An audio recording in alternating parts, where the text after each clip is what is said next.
Կոնջորայից հազում եմ դուք խոսած։ Պարոն վարչապետ, ես իմ համար ամենա բնորոշիչ բանն է նա, որ հիմա քաղաքացիների մեջ ես հանգստություն եմ տեսնում եւ առաջին անգամ եմ ես այս չափով զգում, որ մարդիկ այդ էգզիստենցիալ գոյաբանական խնդիրներից ավելի քիչ են խոսում եւ սկսել են խոսալ նորմալ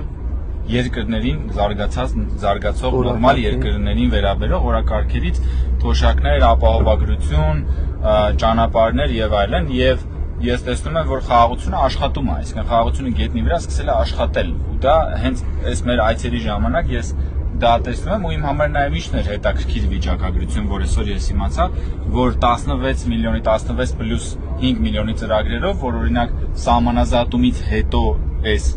1.5-2 տարիների ընթացքում, ասենք օրինակ 54 կառուցված տներից 52-ը կարծեմ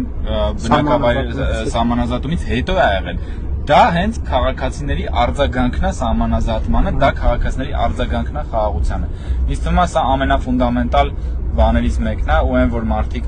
էգզիստենցիալ խնդիրներից անցում են կատարում բնական խնդիրների, դա խոսում է մեր պետության որակի փոխակերպման մասին, որը շատ կարևոր է։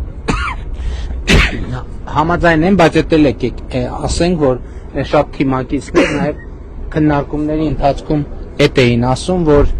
ոնց որ թե խաղաղությունը արդեն այնքան սովորական է դարձել, որ գուցե այդ մեր ուղերձը, որ խնամք է պետք տանել խաղաղությունը եւ մենք այսօր ինչ ենք խոսում եթերից դուրս